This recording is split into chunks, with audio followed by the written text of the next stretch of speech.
အားမင်္ဂလာပါကျွန်တော်ဒီနေ့ရှင်းပြမှာတော့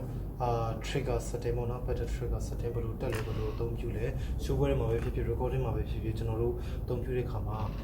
ရိုးရိုးသူတို့ရဲ့ဒီ drum recording room ထဲမှာဆိုရင် drum set မှာအကုန်လုံးတက်ပြီးသားပေါ့နော် mic တွေပါလည်းအကုန်တက်ပြီးသွားပြီသူ့ရဲ့ဟို setting နဲ့သူရှိရပေါ့နော် studio ထဲဒါပေမဲ့ဒီအထူးသဖြင့် raw to metal music တွေမှာကြောင့်သူ့ရဲ့ wave အနေနဲ့ဟာသဘောတရားရှိနေတတ်တယ်အဲ့ခါမှာအရန်မြန်တဲ့ notes တွေနေတဲ့ခါမှာ気持ちいいခုနှစ်ခုအရန်ကတ်သွားတယ်ပေါ့နော်ဥပမာ16 notes နေမယ်ဆိုရင်1 year နဲ့2 year နဲ့3 year နဲ့4 year နဲ့စလိုက်သွားတဲ့ခါမှာအရန်စိတ်သွားတယ်တစ်ခုနဲ့နေရာတိတ်မရှိတော့ base တဲ့အတန်ကဥဝါတတ်တယ်ဥတဲ့အတန်ကြီးပဲများလာတဲ့ခါမှာမကွဲတော့တာပေါ့နော်အဲ့မကွဲတော့တာကိုကျွန်တော်တို့ဘယ်လိုဖြည့်ရှင်းလဲဆိုတော့ဒီ trigger သုံးတယ်နော်မိတ်ဆွေပြရမယ်ဆိုရင်ဒီကောင်ကတော့ Roland ရဲ့RT30K ဒီကောင်မှာတော့ရှင်းလေးပဲ foam ပါတယ်ဒီ foam ဒီကောင်က trigger ပေါ့နော်ဒီကောင်အတိတ်က sensitive foam ဖြစ်တယ်ပေါ့နော်ဒီနေရာနေပြီးတော့မှ key ရဲ့ setting ကိုချိန်တာ demonstration တစ်ခါလေးပြလိုက်ပါမယ်ဒီကောင်လှည့်ပြီးဖွင့်လိုက်မယ် skin မှာတက်လိုက်မယ်skin ကသူ့ရဲ့အပေါ်တဲ့မှာတက်တယ်တချို့တွေကတော့ဒီဘက်မှာတက်တယ်တချို့တွေကလည်းဒီဘက်မှာတက်တယ်ကျွန်တော်ကတော့ထူး setting သတ်မှတ်ထားတော့မရှိဘူးအပေါ်မှာပဲတက်လိုက်တယ်ပေါ့နော်ဟိုအစင်နဲ့ပြည်တဲ့အတွက်ကြောင့်မလို့အပေါ်မှာပဲတက်လိုက်တယ်ပြီးရင်အဓိကသူ့ရဲ့ဒီ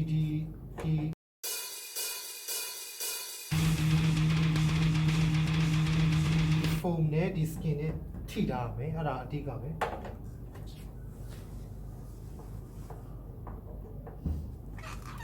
ဆိုရင်တက်လိုက်ပြီပေါ့နော်ပြီးရင်သူ့မှာဘာလိုလဲဆိုတော့ module ဆိုတာလိုရယ်နော် module ကျွန်တော်အခုဒီနေ့သုံးမှာတော့ Roland T11 ကိုဒီ kit RT30 ဆိုတဲ့သုံးမှာပါတယ်သူ့ဘက်မှာကြီးပဲဆိုရင်သူ့မှာဘာမှမရှိဘူးသူကဒီတိုင်းပဲ skin မှာတက်ပြီးတော့မှသူ့ရဲ့ signal ကိုယူပြီးတော့မှဒီ drum module ကနေပြန် process လုပ်ရတာပေါ့နော်အဲ့ဒါမှအတန်ထွက်တာဖြစ်ပါတယ်ဒါမှကျွန်တော်ဒီကနေ D ကို drive မြေပေါ့နော်မသူ့ရဲ့ကိုဒီမှာပတ်လိုက်မယ်ဒီရဲ့ဒီဘက်ကို crash 2ဆိုတဲ့ trigger in ပေါ့နော် trigger in ပါတဲ့ဘယ် module မှဆိုသုံးလို့ရတယ် trigger in မှာထိုးပါမယ် trigger in မှာထိုးလိုက်ပါပြီအတန်ထွက်ဖို့ဆိုရင်အတန်ကိုဘယ်ကနေပို့လဲဆိုတော့ output ကနေပို့တယ်ပေါ့နော် output ကနေဟိုအခု PA ကိုကျွန်တော်ဖွင့်လိုက်ပါမယ်နော် showware တွေမှာဆိုရင်ဒီ mixer တွေကနေပြီးတော့မှအတန်ထုတ်လာတဲ့ဒီချိုးပေါ့နော်အဲ့ဒါကိုတန်း join လုပ်လို့ရတယ်နော်ဒီကောင် mono ပေါ့နော်ဒီမှာတန်းထိုးလိုက်မယ် sensitive ဖြစ်မဖြစ်ကိုဒီမှာဟို signal ပြတယ်ပေါ့နော် signal ပြတယ်ဒီထည့်တဲ့ခါမှာ signal တက်လာတယ်ဆိုမှန်တယ်အဲ့ဆိုရင်သူ့ရဲ့အတန်ထွက်ကိုကျွန်တော်ချိန်ရတော့ပါမယ်နင်းလိုက်တဲ့ခါမှာ signal လည်းတက်တယ်ခါမှာ k အတန်ထွက်လာပြီပေါ့နော်အခုဒါ trigger သုံးလာတယ်နော် trigger မသုံးတဲ့ခါမှာပိတ်ထားလိုက်ရင်ဖွင့်လိုက်တဲ့ခါမှာလောလောဆယ် setting ကိုကျွန်တော်ပြပါမယ် Roland မှာတော့ဟိုချိန်ရတာအကုန်ရှင်းနေပေါ့နော်ကျွန်တော်ဥစ္စာဆိုရင် DD11 မှာဆိုရင် menu ကိုသွားမယ်ဒီမှာအောက်ဆင်းမယ်ဒီမှာsystem နဲ့ကိုသွားမယ်အောက်ကိုထပ်ဆင်းပြီးဒီမှာ pad setting ဆိုတာရှိတယ် pad setting ထဲမှာအကုန်လုံး adjust လုပ်လို့ရတယ်ပေါ့နော်အဲ့မှာဒီ crash 2လောလောဆယ်ဒီကောင်ရဲ့နာမည် crash 2ဖြစ်နေတဲ့အခါမှာဒီကောင်ကလည်း crash 2လို့ပြနေတော့ဒါပေမဲ့တကယ်တော့ကျွန်တော်ထိုးလိုက်တဲ့အတန်ဒီ trigger အတန် key အတန်ဖြစ်နေတဲ့အခါမှာ key အတန်ပဲထွက်လာမှာပါအဲ့ဒါကိုကျွန်တော်တို့ချိန်ပါမယ်ဒီမှာ basic မှာသူရဲ့လောလောဆယ် setting ပေါ့နော်ကျွန်တော်ချိန်ထားလို့ဆိုတော့ sensitivity ကို30မှာထားတယ် threshold ကို15မှာထားတယ်curve ကိုတော့ linear ပဲထားတယ်ပေါ့နော်အောက်ဆုံးမှာဆို linear တော့အောက်ဆုံးပဲကျွန်တော်တို့ဒီကောင် default ပဲထားတယ်ပြီးရင် advanced မှာဆိုရင် scan time တို့ retrieve cancel တို့ max time တို့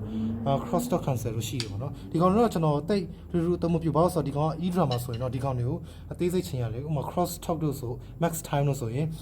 e drum မှာဆိုတစ်ခုနဲ့တစ်ခုမထအောင်ပေါ့နော်ဒီကောင်တွေကိုညှိရတယ် roller မှာတော့တော်တော်များများအကုန်လုံးဟို default တွေနဲ့ချိန်ပြီးသားဖြစ်တဲ့အခါမှာတိတ်ဟိုထူးထူးချိန်စရာမလိုတော့ဘူးပေါ့နော်ကျွန်တော်တို့ကြည့်စရာတော့ဒီ basic ထဲကဒီ sensitivity နဲ့ threshold ပဲချိန်ရမယ် skin တွေပြောင်းသွားတိုင်း dress set ပြောင်းသွားတိုင်းကျွန်တော်တို့ဒီ sensitivity နဲ့ threshold ကိုချိန်ရမယ်တင်းနေတယ်ဆိုရင်သူ့ရဲ့ skin ကိုတုံခါမှုကနေသွားတဲ့ခါမှာကျွန်တော် sensitivity ကိုမြင့်ရတယ်ပါနော်30လောက်ထားတယ်အဓိကတော့ skin ကိုတော့အဲ့ muffle လုပ်ထားဖို့လိုတယ် skin ထဲမှာခေါင်းတို့ဒီ muffle လုပ်တဲ့ဥစ္စာတွေထည့်ထားရင်တော့အဲ့ skin တွေနဲ့တုံ့ပြန်မှုပုံမှန်လေးရှိတယ်ပေါ့နော်အဲ့ခါမှာချိန်ရတာပိုဆင်ပြေစေတယ်ကျွန်တော်အခုဒီ setting တိုင်းတီးရှိမယ်ပေါ့နော်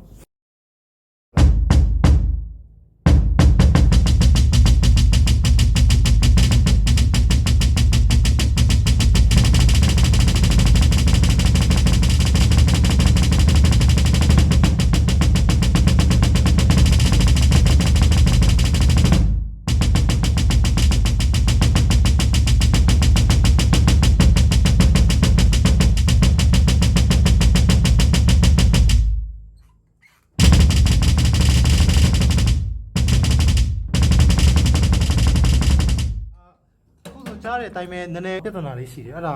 ဘာဖြစ်မလဲဆိုတော့ဒီနှစ်ခုတည်းတစ်ခုကိုပဲချိန်ရတော့မယ်ပေါ့နော် sensitivity ဖြစ်ရင်ဖြစ်မယ်ဒါမှမဟုတ် threshold ဖြစ်ရင်ဖြစ်မယ်အဲ့ခါမှာကျွန်တော်တို့ sensitivity ကို short ကြည့်လိုက်မယ်ပေါ့နော် sensitivity ကို23လောက်ထားကြည့်လိုက်မယ်ပြီးရင် skin ကိုပြန်နှင်းကြည့်မယ်ပေါ့နော်ဒီလောက်မှာပဲအရင်ထားကြည့်လိုက်မယ်နော်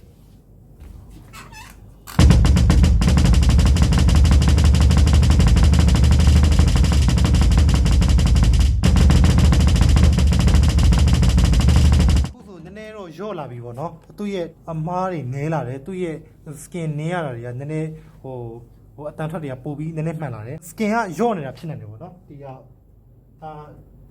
sensitivity ကိုနည်းနည်းထပ်လျှော့ရမယ် skin ကြောင့်ပေါ့နော်အဲ skin နဲ့ဒီ sensitivity နဲ့ကိုကျွန်တော်ချိန်မှာဖြစ်ပါတယ်20လောက်မှာထားပြီးကျွန်တော်ပြန်နင်းကြည့်ပါမယ်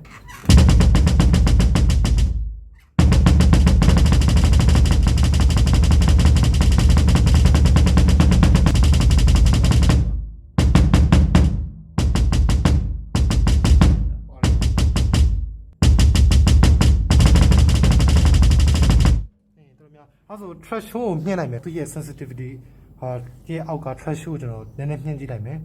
22လောက်မှာထားကြည့်လိုက်မယ် sensitivity ကိုဒီလောက်မှာပဲထားကြည့်လိုက်မယ်ပြန်သင်ကြည့်ပါမယ်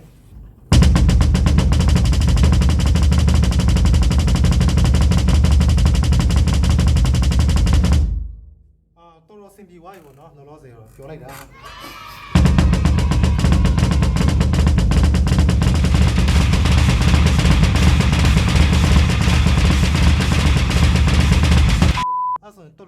တော်မှန်သွားပြီ threshold နည်းနည်းလေးထပ်မြင့်ကြည့်လိုက်မယ်နော်အရန်မြင့်သွားရင်တော့အတန်ထွက်လာတော့မှာမဟုတ်ဘူး threshold 25လောက်မှာထားကြည့်လိုက်မယ်ကျွန်တော်ပြန်နှင်းကြည့်မယ်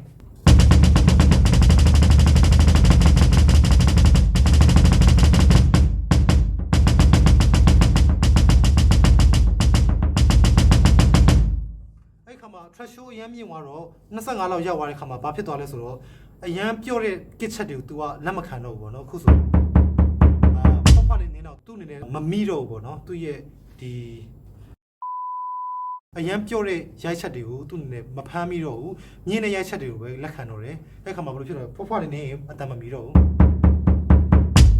ကျွန်တော်တချင်ကပြင်းတော့ကျွန်တော်အနေနဲ့ဒီလောက်မှထားတဲ့ခါမှာကျွန်တော်အနေနဲ့တော့အဆင်ပြေတယ်ပေါ့နော်ဒါပေမဲ့တခြား drama ရောက်လာတဲ့ခါမှာသူ့ကိုပြန်ချိန်ပေးရမယ်ပေါ့နော်အားနေချက်ကတော့အဲ့ဒါပဲအမျိုးတယောက်နဲ့တယောက်ကိုလိုက်ချိန်ပေးရတာပေါ့နော်တော်တော်ကောင်းသွားပြီကျေးဇူးတင်ပါတယ်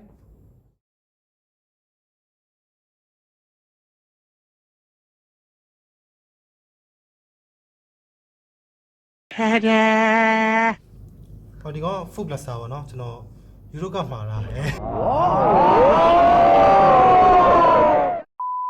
ဟုတ်ပြီဒါ food blaster ပေါ့နော်နှစ်ခုပါတယ်မှားလိုက်တဲ့ခါမှာတစ်စုံပေါ့နော်သူကတစ်ခုကိုဘယ်ဘက်ပဲမှာတက်တယ်တစ်ခုညာဘက်ပဲမှာတက်တယ်သူ့ကိုတစ်ခုစီကို trigger တစ်လိုင်းစီထွက်တယ်ပေါ့နော်အဲ့ကနေပြီးတော့ module တွေကိုသွားတယ် module ကနေအတန်ပြန် process လုပ်တယ်ပေါ့နော်အဲ့လိုမျိုးနဲ့သူကလုပ်ပါတယ် food blaster ဒီအောက်မှာ pedal ရဲ့အောက်မှာတက်တယ် double tick နဲ့တက်တယ်သူ့အကြောင်းတိစိတ်သိကျင်တော့ဒီ online တွေမှာစုံစမ်းလို့ရတယ်ပေါ့နော် foodblaster.com ဆိုပြီးမှလေသူတို့ page မှာဝင်လေ့လာလို့ရတယ်သူက pedal အောက်မှာတက်တယ်ကျွန်တော် rock သုံးတဲ့ pedal ကတော့ power elemental demo drive ပေါ့နော်ဒီကောင်ရဲ့အောက်မှာကျွန်တော် double tick နဲ့ကျွန်တော်တက်ထားတယ် pedal ရဲ့အနေမြင့်ပုံပုံဒီမှာသူ့ရဲ့အောက်ကဒီတံပြားလေးကိုပေါ့နော်အပေါ်နဲ့အောက်ကိုအမျိုးညှိလို့ရတယ်အလွယ်တကူပဲညှိလိုက်လို့ရတယ်သူကဘယ်လိုလုပ်လဲဆိုတော့ခြေထောက်နဲ့ဒီပုံမှာနေနေတဲ့ခါမှာသူ့သွားထိတဲ့ခါမှာ signal ပို့တယ်ပေါ့နော်အဲ့ signal ကခုနဒီ drum module ဒီ drum module ကိုပဲဝင်တယ် drum module ကနေပြီးမှ sound တွေကိုအတန်ထွက်တယ်ပေါ့နော်ဟုတ်ပြီသူကဟိုရှင်းတယ်ခုနတိုင်းပဲဒါပေမဲ့သူ့မှာဘယ်လိုကွဲသွားလဲဆိုတော့နှစ်ခုဖြစ်သွားမယ်ညာဘက်နေတဲ့ခါမှာညာဘက်နေတဲ့ခါမှာညာဘက်တစ်ခုဘယ်ဘက်တစ်ခုတက်တယ်ဒါတော့ဘယ်ဘက်ပဲတယ်ပေါ့ slate ပဲတယ်ပေါ့နော် slate ပဲတယ်အောက်မှာလည်းကျွန်တော်တက်ထားတယ်ဟုတ်ပြီအခုကျွန်တော်တို့tab demo demonstration စကြည့်လိုက်အောင်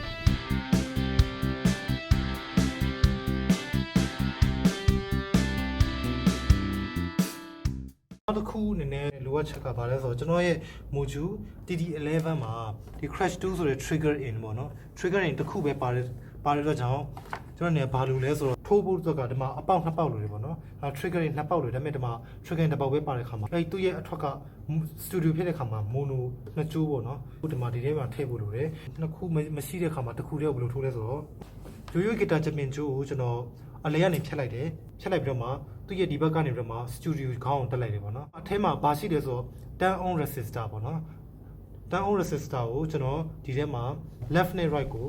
ကျွန်တော်ပေါင်းလိုက်တယ်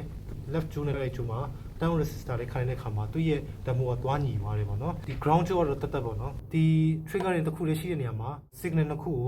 ကိုသွားမိတယ်ပေါ့နော်အဲ့လိုမျိုးသူနဲ့တုံးလို့ရပါတယ်ဒီမှာ studio ကျိုးပေါ့နော် turn on resistor ခန္ဓာ studio ကျိုးဒီမှာအဲ့ဒါကို power ဖွင့်လိုက်မယ်ခုနတိုင်းပဲဟုတ်ပြီစမယ်နော်